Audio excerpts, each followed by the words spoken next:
नमस्कार, मेरा नाम है हर्षवर्धन सिंह। आप देख रहे हैं MS टीवी और शो है रूबरू। और आज हमारे स्टूडियोज़ में तशरीफ़ लेकर आई हैं डॉक्टर RH लता जी। तारुफ के तौर पर बता दूं, वर्तमान में कहाँ कार्यरत हैं, कौन सी जिम्मेदारी भारत सरकार ने उन्हें दी हुई है। Independent director of instrumentation limited company under the ministry of heavy industry, government of India.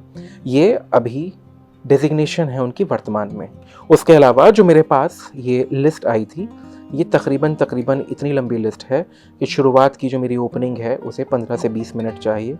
तो इससे बेहतर कि मैं 15-20 मिनट आपके खाऊं, सीधा उन्हीं के पास चलेंगे और अभी तक की जी हुई ज़िंदगी और कैसे कैसे हर एक पड़ाव को पार करते हुए आज इस जगह हैं, और क्या क्या अपने जीवन में वो ऐसी चीज़ अपनी पर्सनैलिटी में समाहित करती हैं जो शायद आपके भी काम आ सके। तो चलते हैं और करते हैं मैम से बात। बहुत बहुत स्वागत मैम। नमस्कार, धन्यवाद। मैंने फहरिस्त की बात करी। फहरिस्त के एकदम शुरुआत में जाते हैं जन्म पर। कहाँ जन्मी आप? पिता, माता, घर। जब सबसे पहली स्मृति जिसकी हम बात करते हैं अपने अस्तित्व की, वो कहाँ की है और कैसी है? मेरा जन्म जो है मध्य प्रदेश में हुआ है। मध्य प्रदेश का एक छोटा सा शहर है जी भिंड जी। लोग तो उसको नाम से थोड़े डर जाते हैं, लेकिन मेरा जन्म वहाँ पर हुआ है। और लेकिन मुझे ऐसा सौभाग्य नहीं मिला कि मैं वहाँ लंबा समय रह पाती। जन्म के बाद ही पिताजी के अपने व्यवसाय के कारण, क्योंकि वो फौज में थे और रिटायरमेंट के बाद उनको अपना एक दायित्व मिला हुआ था इंडियन ऑयल की पेट्रोल इंडियन की डीलरशिप, तो वो असम में सेटल हुए। तो हम उनके साथ ही, सारे बच्चे उनके साथ वहीं थे। तो हमारी परवरिश जो है वो असम की है। तो मैं वहाँ के कल्चर में कुछ ज़्यादा घुली मिली हूँ।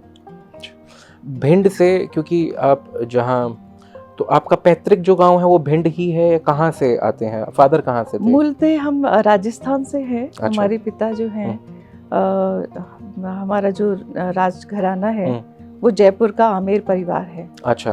जो जैसे दिया कुमारी जी हैं, उसी परिवार से हम लोग हैं। जी, पद्मनाभन सिंह जी जो भी वर्तमान में महाराज हैं जयपुर के। जी जी जी, अपने भवानी सिंह जी, महाराज भवानी सिंह जी थे। तो वो हमारे पिताजी के ही साथ में, वो भी आर्मी में थे, पिताजी भी थे उस समय, तब तक उनका आना जाना भी था। उसी परिवार से हैं। बहुत अच्छा। तो बाद में ये लोग कुछ यहाँ आए होंगे मध्य प्रदेश में, तो इनका गांव फिर इधर था। बहुत खूबसूरत।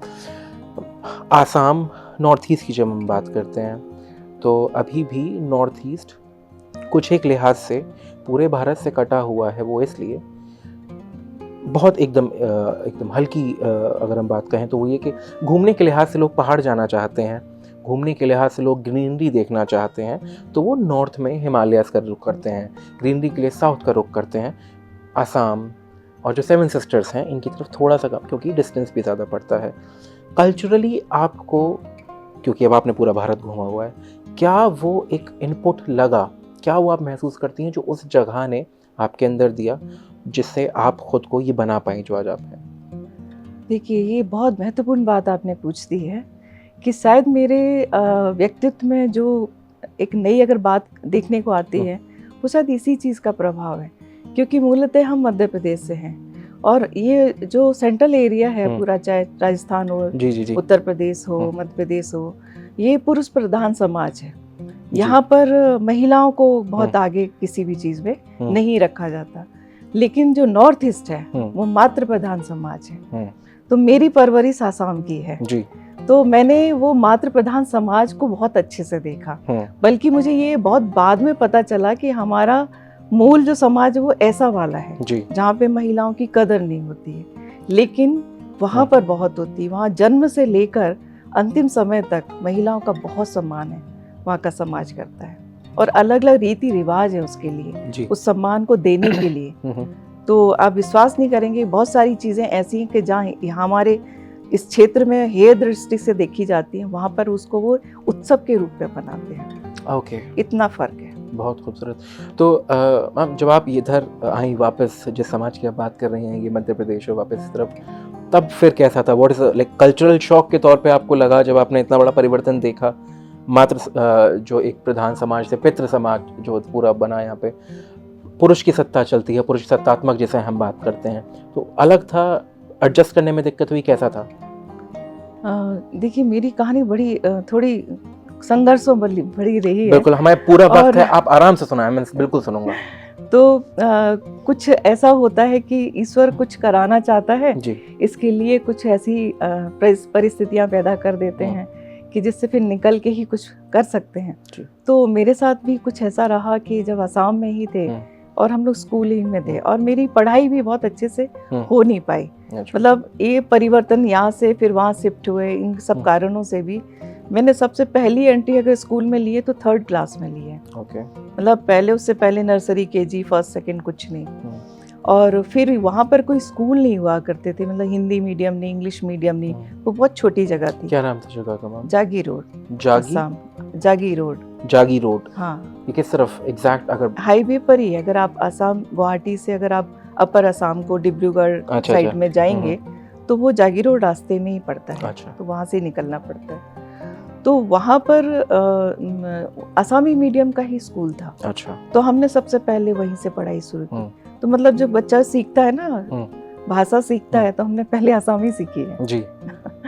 तो वहाँ से पढ़ के चले। और जब फिर बाद में असम आंदोलन हुआ, वहाँ पर बहुत कुछ चल रहा था, हम लोग तो छोटे थे, लेकिन उस सब का प्रभाव मेरे ऊपर, मेरे परिवार के ऊपर इतना पड़ा कि मेरी बहुत चीज़ें बहुत डिस्टर्ब हो गई इसके कारण। सडनली सारा बिजनेस बंद हुआ। वहाँ पर असम आंदोलन के कारण आए दिन ये जो वहाँ पे प्रथा है, आए दिन बंद कर देना, हाईवे बंद कर देना, चंदा मांगना, ये वहाँ पे ऐसा कुछ लोगों ने बना रखा है। तो ये सब चीज़ें हमने बहुत करीब से देखी। तो फिर जब ज़्यादा समस्याएं बढ़ी तो फिर परिवार ने, माता पिता ने हमको यहाँ पर मध्य प्रदेश में लाकर एडमिशन करा दिया। और सिर्फ एडमिशन करा दिया, स्कूल जाने को नहीं मिलता था।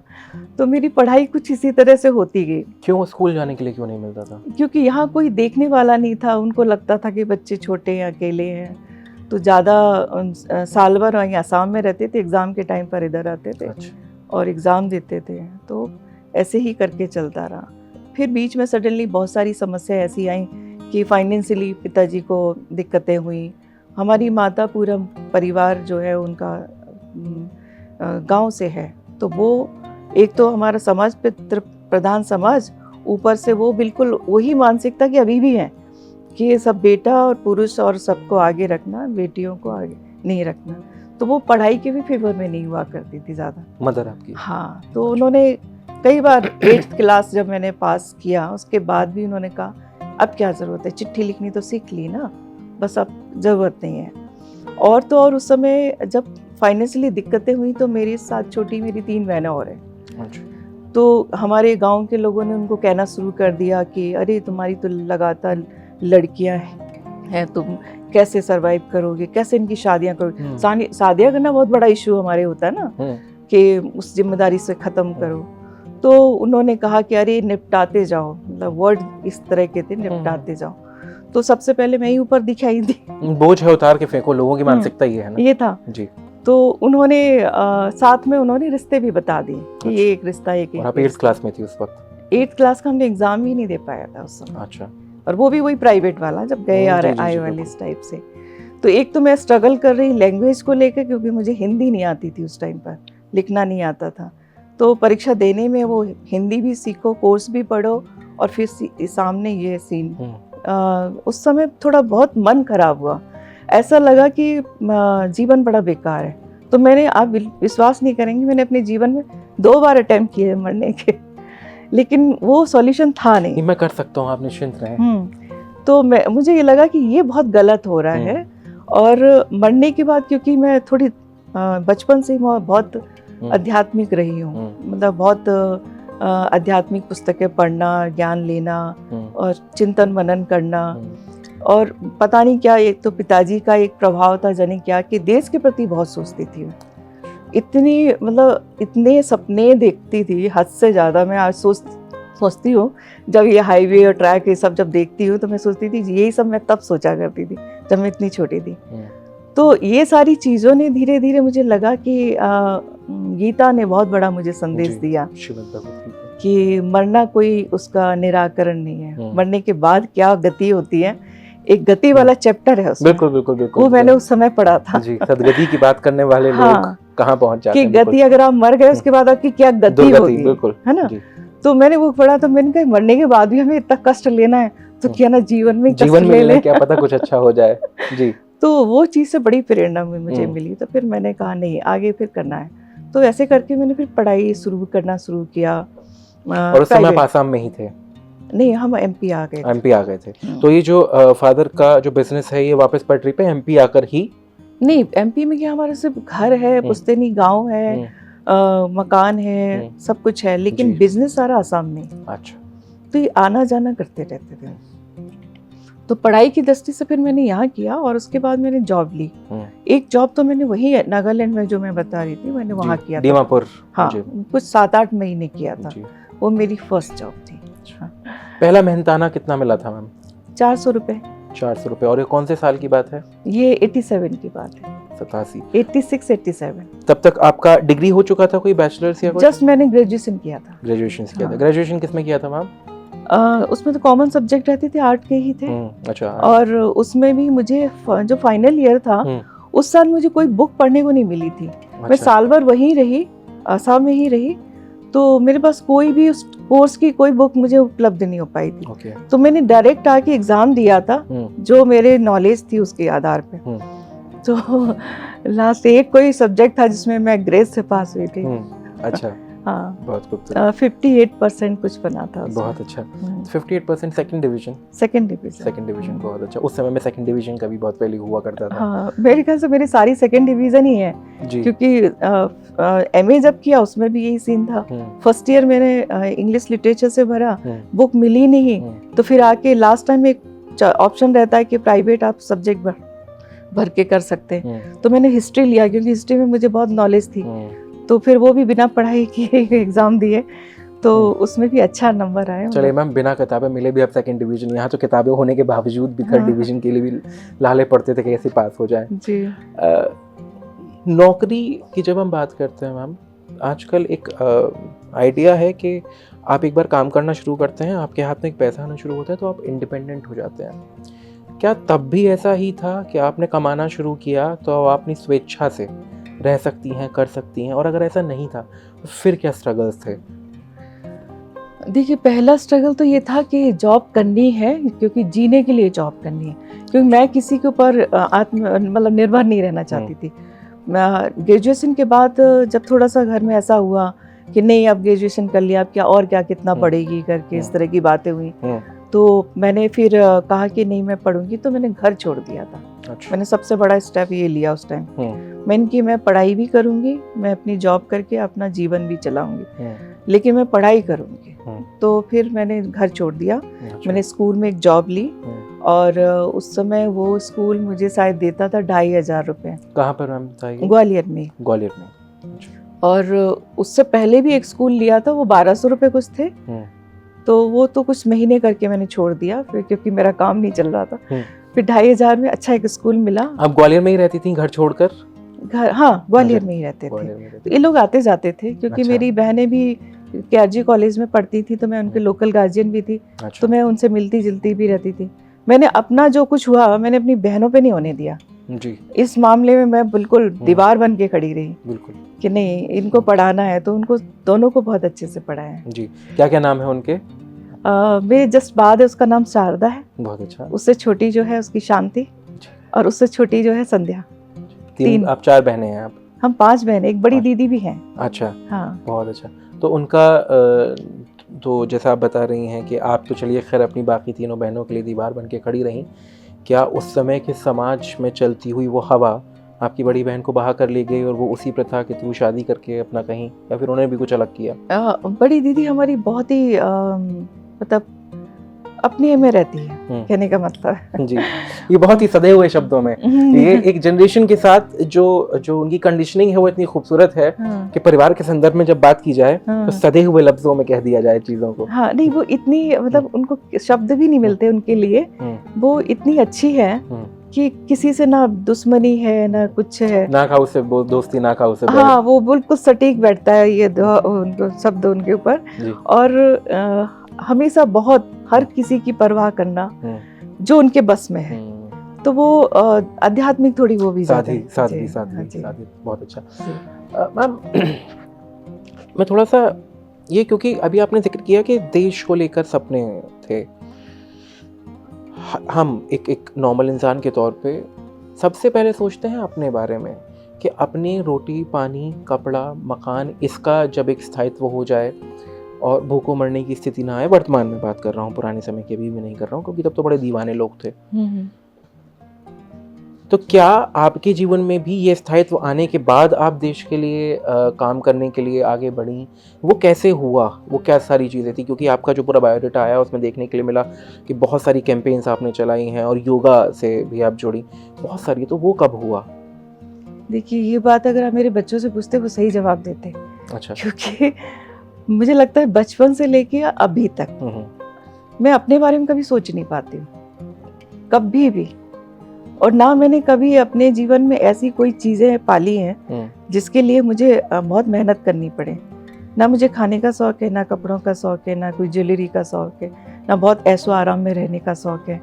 कोई भी आदतें जिसके कारण लोग लग्जरी लाइफ के लिए बहुत मेहनत करते हैं, वो मैंने अपने जीवन में पाली ही नहीं। मतलब मुझे किसी भी चीज़ का नहीं है, बस ये है टाइम से 2 रोटी मिल जानी चाहिए और सोने के लिए बिस्तर कैसा भी हो मिल जाना चाहिए। टाइम से सोना और उठना मेरे नियम में है, बस वो मुझे आवश्यकता रहती है, बाकी मैं कुछ नहीं। तो इसके हट के फिर आदमी क्या सोचेगा?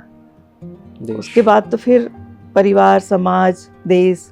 तो परिवार में भी ऐसा मेरी कोई रिक्वायरमेंट ज़्यादा रही नहीं कि कोई मेरे ऊपर डिपेंड हो जिसके लिए मैं करूं। हाँ, बच्चों के लिए मैंने ज़रूर मेहनत की है और आज वो भी अपनी जगह पर बहुत अच्छे हैं और वो कहते हैं कि आप कभी बदलोगे नहीं, आप हमें पालते में भी देश के लिए, समाज के लिए काम करते रहे हैं और अब तो आप फ्री हो, तो अब तो आप बिल्कुल भी नहीं कुछ सोचोगे। तो आप हमारी तरफ से फ्री ही हो, आपको जो करना है आप समाज के लिए करिए। क्या नाम है आपके बच्चों का? नाम? मेरा एक बेटा एक बेटी है। बेटी सोनिया दुबे दीवान जी, और वो फर्स्ट भारत की इमेज कंसल्टेंट है। अच्छा। उसका खुद का इंस्टीट्यूट है। अच्छा, बहुत और अच्छा। उसने भी मेरे साथ ही मेहनत करके अपना स्थान बनाया, कोई बैकअप नहीं है उसके। होनहार बीरबान के होठ चीखने पात।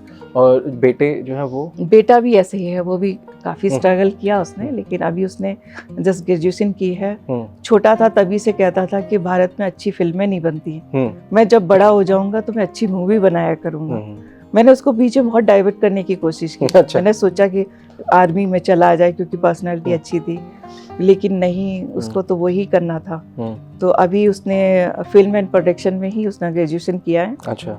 एक मूवी भी बना चुका है, अभी जस्ट अपने तैयार की है, दूसरी चल रही है और 3 रिसर्च पेपर पब्लिश कर चुका है। तो अच्छा काम कर रहा है। बहुत अच्छा। सबसे खूबसूरत लगता है किसी भी माता पिता के चेहरे पे संतुष्टि का भाव अपने बच्चों को लेकर, क्योंकि ये बड़ी मुश्किल से आता है। अपेक्षाएं कई बार होती हैं, कई बार कुछ दायित्व होते हैं और बच्चे उनका निर्वाह ना कर पाने, ना कर सकने की वजह से माँ बाप के चेहरे पर ये भाव नहीं ला पाते। और जिन माँ बाप के चेहरे पर ये भाव है, उनका माता पिता का, उन बच्चों का जीवन मैं निजी स्तर पर सफल मानता हूँ। अपने मन की हुई चीज़ जो आपके लिए स्वतः सुख है, अपने सुख के लिए है, जो आपको पूर्ण होने का एक भाव दे रही है, उससे भी आगे बढ़ना, वो मैम कैसे हुआ? तो यही हुआ जब मैं भोपाल आई और मैंने स्कूल भी ज्वाइन किया और साथ में अपने योगा थेरेपी का किया। तो जब उस समय हमने, तब मध्य प्रदेश में कांग्रेस का शासन था, आपको पता है, और योग और ये डॉक्टर नागेंद्र जी हमारे संघ बैकग्राउंड से परिवार है वो। तो जब ये सब चीज़ें हमने कुछ कार्यक्रम कराए उनके भोपाल में, तो उनका जब आना हुआ तो संगठन के लोग भी आए और उन्होंने कुछ काम की दृष्टि से उनसे बात की। तो गुरुजी ने कहा कि मैंने ये लता को दिया तुम्हें, भोपाल में है, आप इसको बताइए क्या करना है। तो एक साथ काफ़ी संगठन ने मुझे अपने दायित्व दिए उसी समय जी। तो विवेकानंद केंद्र में नगर प्रमुख रही काफ़ी लंबे समय तक, और अपना सेवा भारती का जो विद्यालय पहली बार बनने का, हमारे जो सेवा भारती के जो फाउंडर थे श्री विष्णु कुमार जी, उन्होंने पहला प्लान किया था कि हम एक स्कूल शुरू करेंगे बस्ती के बच्चों के लिए, जो स्लम एरिया के जो बच्चे हैं उनके लिए। तो उन्होंने इसके लिए भी मुझे कहा कि अगर तुम, क्योंकि मैं एजुकेशन से जुड़ी हुई थी, स्कूल और कॉलेज यूनिवर्सिटी में काम कर चुकी थी, तो उस दृष्टि से उन्होंने कहा कि अगर आप ये दायित्व लो तो हम स्कूल शुरू करेंगे। तो मैंने कहा ठीक है, तो मेरे लिए तो और भी अच्छा था, तो मैंने हाँ कहा। तो स्कूल बना और मैंने उसको करीब 10 साल तक मैंने एज ए प्रिंसिपल उसको संभाला। 12वीं के 3 बैच निकाले, उसके बाद मैंने उससे भी मुक्ति ली कि मुझे और आगे काम करना है। और साथ में स्वदेशी जागरण मंच छत्तीसगढ़ का मैंने चार्ज लिया। तो मध्य प्रदेश और छत्तीसगढ़ दोनों जगह बराबर मेरा आना जाना, कार्यक्रम, कैंप और कुछ कुछ चलता ही रहा, मतलब लगातार चलता रहा। वो तो एक ऐसा लगता है कि अब जब मैं पीछे मुड़ के देखती हूँ तो मैं खुद में सोच नहीं पाती हूँ कि इतना कर लिया, हमें पता ही नहीं चला। तो एक माहौल था, संगठन का भी था और एक जुनून भी था कि भाई कुछ करना है करके, और उसके परिणाम भी बहुत अच्छे आ रहे थे, तो करते गए। बीजेपी से जुड़ना कब हुआ मैम? ऐसे डायरेक्ट तो बीजेपी से मेरा कभी रहा नहीं। पहली बार जब मैं संगठन का ही काम मेरे पास था और 2010 में, तो श्रद्धेय अपने सुदर्शन जी उस समय उनका आवास यहीं पर था जी, भोपाल में ही, उस समय वहीं रह रहे थे।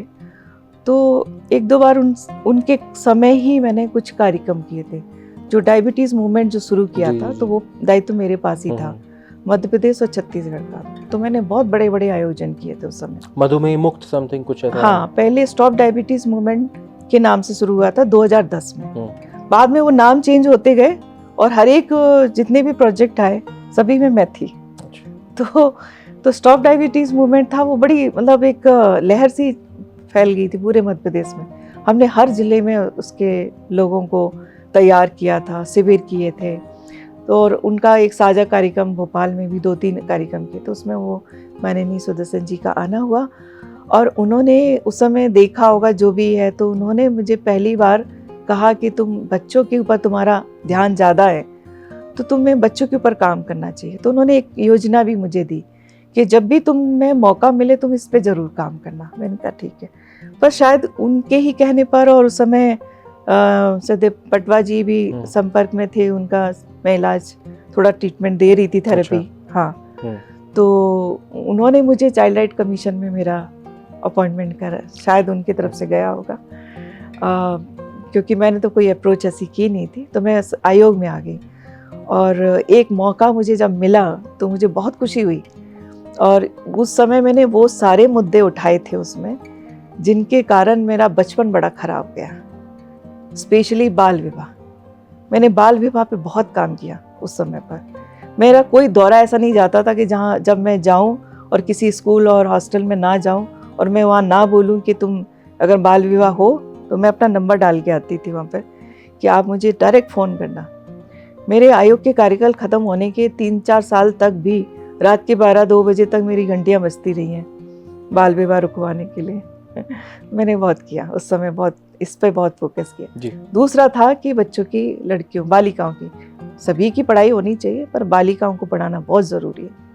अगर वो पढ़ गई जी तो शायद वो सब चीज़ों को पार पार लेती है। वो कहावत है या फिर एक गिनती कहते हैं कि अगर एक पुरुष पढ़ता है तो केवल एक पुरुष पढ़ता है, और एक महिला अगर पढ़ती है तो वो पूरी एक जनरेशन उसको पढ़ाती है, वो शिक्षित हो जाता है। बिल्कुल, शायद यही कारण रहा कि मैंने पढ़ाई की, उसके कारण मुझे इतनी समझ आई और उन सब के ज्ञान को लेकर मैंने अपने बच्चों को भी हर तरह से प्रोटेक्ट कर पाया, सही मार्गदर्शन दिखा पाया, उनको एक फ्रीडम दी कि भाई तुम बेटा अपनी जो भी राह चुनना चाहते हो चुनो।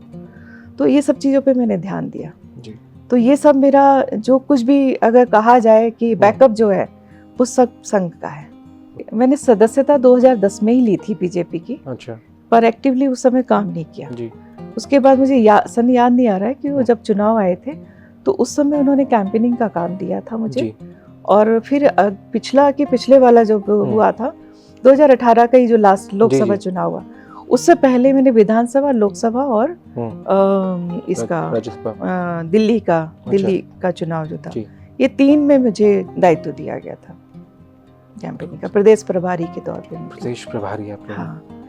और उस समय क्या मोदी ऐप आया ही हुआ था, लॉन्च किया गया था, तो लोग उसको डाउनलोड नहीं कर रहे थे और मोदी ऐप के माध्यम से सारी योजनाओं को लोगों के बीच ले जाना था, लोगों को अवेयर करना था कि अब हम तुम्हारे लिए इतना कुछ करने जा रहे हैं तो उसका नॉलेज भी तो होना चाहिए, पता भी तो होना चाहिए कि हाँ, हम क्या करने जा रहे हैं। तो उसके लिए आप मोदी ऐप डाउनलोड करेंगे तब तो वो सब चीज़ें समझेंगे। तो इसके लिए मैंने फिर वो कैंपेन चलाया था जी, काफी बड़ा नंबर भी मेरे ख्याल से उसमें लोगों का आपने डाउनलोड करवाया था। हाँ, वोटर्स को लेके भी आपने एक बहुत बड़ा अभियान चलाया था, इसमें वोटर्स पहली डायरेक्ट बार। वोटर तो नहीं, वो ऐप को लेकर ही था। तो उसमें ये था कि जैसे जैसे अभी नया वोटर जो आ रहा है जी जी जी वो थोड़े एक्टिव होते हैं और थोड़ा डिजिटल फ्रेंडली भी रहते हैं जी, तो वो इन सब चीज़ों को ठीक से समझें। अगर एक बच्चे ने भी उस बात को समझ लिया कि हमें ये बेनिफिट, जैसे जनधन योजना या छोटी छोटी आरोग्य जी। सेतु आया, फिर अपना आयुष्मान कार्ड का आया, अगर एक बच्चा भी इन सारी चीज़ों को समझ लेगा तो वो अपनी फैमिली को बता सकता है कि हमें सरकार ये चीज़ का फ़ायदा दे रही है। वर्ड ऑफ माउथ से वो चीज़ें बहुत आगे बढ़ सकती हैं। हाँ, हम सबसे आखिर में, अभी जो वर्तमान में आपके पास दायित्व भारत सरकार ने जो आपको दिया हुआ है, ये अभी तक की आपकी जो पूरी यात्रा है, इसे थोड़ा सा अलग सुनाई देता है। हाँ, हैवी इलेक्ट्रिकल्स और मशीनरी से जुड़ा हुआ, ये आपका क्या दायित्व है, क्या सारे काम है, और यहाँ तक की जर्नी, यहाँ कैसे पहुँचे मैम, इसके बारे में मैं थोड़ा सा जानना चाहूँगा। देखिए बीच का जो टाइम मैंने कहा, जैसे पॉलिटिकली तो मैंने इतना ही काम जी, कर जी। पाया था, बाकी बैकअप जो रहता है वो हम्म। करते ही हैं। लेकिन बीच के थोड़ा टाइम जो था मेरे योग की एक्टिविटीज़ में ही ज़्यादातर गया।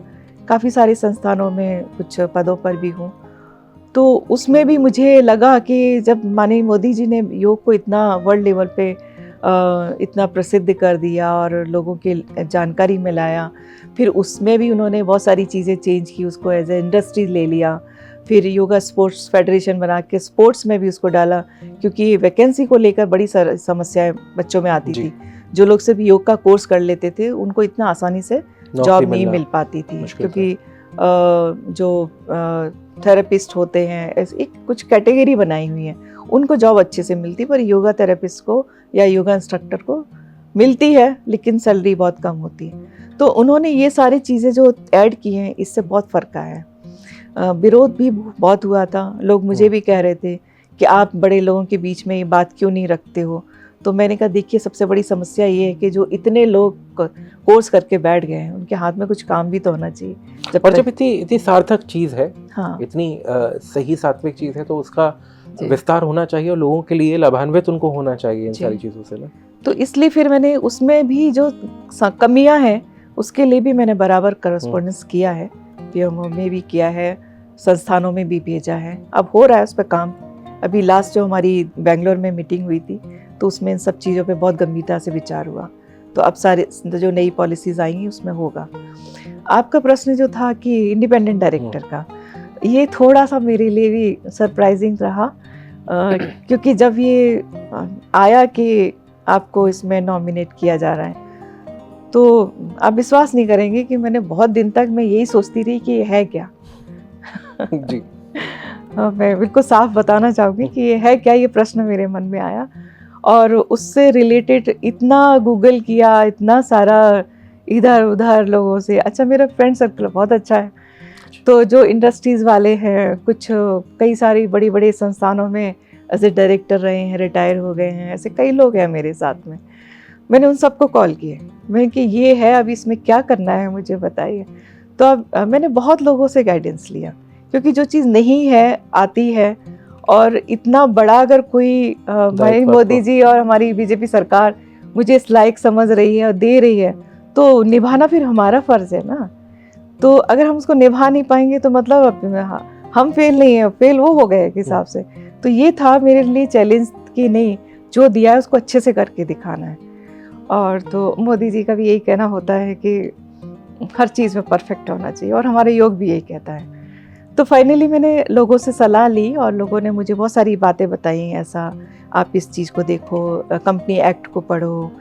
और फिर मैंने और सर्च किया तो कुछ वहाँ से भी आ गया, मिनिस्ट्री से भी आ गया कि IICA जो है वो इंडिपेंडेंट डायरेक्टर्स को ट्रेनिंग कोर्सेज कराते हैं। तो मैंने तुरंत ट्रेनिंग कोर्स ज्वाइन किए और करीब अभी 7-8 कोर्स में कर चुकी हूँ। अच्छा। और उनका एक एग्ज़ाम भी होता है इंडिपेंडेंट डायरेक्टर का, सर्टिफाइड इंडिपेंडेंट डायरेक्टर का, वो भी मैंने क्वालिफाइड कर लिया है। तो अभी मैं पूरी ऑथराइज्ड इंडिपेंडेंट डायरेक्टर हूँ। जी, आपके सवाल का जवाब आपको अब मिल गया। बहरहाल के ये है क्या, अब आपको पता चल चुका था कि ये क्या है असल में, जो दायित्व आपको मिला था। जी। बहुत खूबसूरत। और सबसे आखिर में आप, क्योंकि उत्तरार्ध की तरफ हैं, क्योंकि आपने बहुत लंबे टाइम जो नए वोटर्स हैं उनके लिए, उस ऐप के लिए काम किया, और अभी भी आगामी चुनाव है, और इसके अलावा योग से भी आप जुड़ी हुई हैं, तो मंच है आपके पास, कैमरा आपके सामने है, जो लोग हमें देख रहे हैं उनसे आप जो भी कहना चाहें, the stage is yours ma'am. New voters भी जो है, बच्चे अभी इस साल जो वोट डालेंगे, या जो हमारे देश के जितने भी भारतवासी हैं, मैं सभी को कहना चाहती हूँ कि ये सिर्फ बात एक पार्टी की नहीं है, ये देश की बात है, देश के विकास की बात है। आप कहीं पे भी जाएं, आपको प्रगति सब और दिखाई दे रही है, और ये प्रगति और निरंतर बढ़ती जाए। हमारा देश भी उन देशों के मुकाबले उनसे भी कहीं और आगे जाए, इस पर हमें भी हमारा भी कर्तव्य है, हमें भी विचार करना चाहिए। और उस दृष्टि से आप जो भी निर्णय लेंगे, मुझे लगता है कि आप बेहतर निर्णय लेंगे, यही मेरा कहना है। बहुत अच्छा, ये लास्ट में आके जो आपने जिस तरह से ग्राउंड ओपन छोड़ दिया हर किसी के अपने विचार के लिए, बहुत खूबसूरत। बहुत बहुत शुक्रिया मैम आपका, केवल आज की इस वार्ता के लिए नहीं, शुक्रिया आपका इसलिए क्योंकि जीवन में जो 2 आपने फैसले लिए उसमें आप सफल नहीं हुई उसके लिए, क्योंकि अगर उसमें आप सफल हो गई होती तो किसी एक ऐसे वर्ग के लिए जिनको आपने जीवन में सशक्त किया, जिनको कुछ बनाया और जिनको कुछ बन सकने की उम्मीद दी, उनकी वो उम्मीद ख़त्म हो जाती। तो उसके लिए आपको शुभकामनाएं। दूसरी शुभकामनाएं आपको कि वो सारे बाल विवाह जो आपने रोके उसके लिए, और तीसरी शुभकामना आपको ज़िंदगी में लगातार आगे की तरफ बढ़ते रहने की जो एक बात लोग करते हैं उसको सार्थक और सही मायने में उसको मूर्त रूप आपने दिया। बहुत बहुत शुभकामनाएं आपको उसके लिए। बहुत बहुत धन्यवाद आपका कि आप आई और आपने हमसे बात की। जी, धन्यवाद आपका भी।